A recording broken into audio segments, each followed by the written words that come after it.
भगवान श्री कृष्ण की मृत्यु क्यों हुई? भगवान श्री कृष्ण की मृत्यु महाभारत के युद्ध के बाद हुई थी। उनकी मृत्यु का मुख्य कारण गांधारी का श्राप, यदुवंश का नाश और समय की प्राकृतिक गति मानी जाती है।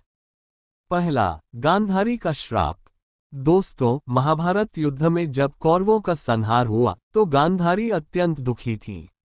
उन्होंने श्री कृष्ण को ये कहकर श्राप दिया कि जैसे मेरे 100 पुत्र युद्ध में मारे गए, वैसे ही तुम्हारा यदुवंश भी आपस में लड़कर नष्ट हो जाएगा।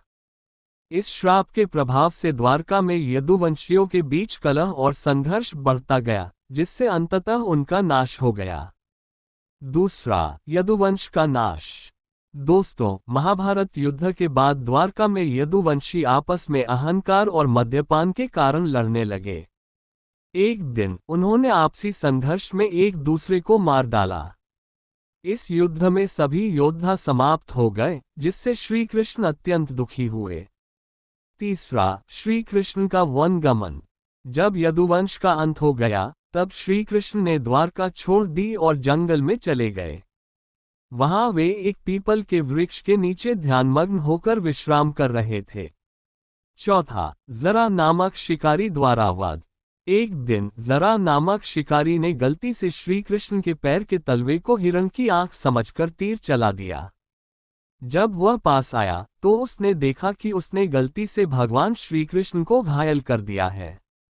वह बहुत पछताया, लेकिन श्री कृष्ण ने उसे क्षमा कर दिया और कहा कि यह सब समय का चक्र है। पचमा, श्री कृष्ण का परमधाम गमन। श्री कृष्ण ने अपने धरा पर अवतार का उद्देश्य पूरा कर लिया था। तीर लगने के बाद उन्होंने धीरे धीरे अपना शरीर त्याग दिया और अपने परमधाम लौट गए। उनके देहत्याग के बाद द्वारका भी समुद्र में डूब गई। दोस्तों, इस प्रकार भगवान श्री कृष्ण की मृत्यु एक प्राकृतिक प्रक्रिया के रूप में हुई, जो उनके द्वारा स्वयं नियोजित थी। ये घटना कालचक्र का प्रतीक है कि जब धर्म की स्थापना हो जाती है, तो ईश्वर अपने लोक लौट जाते हैं।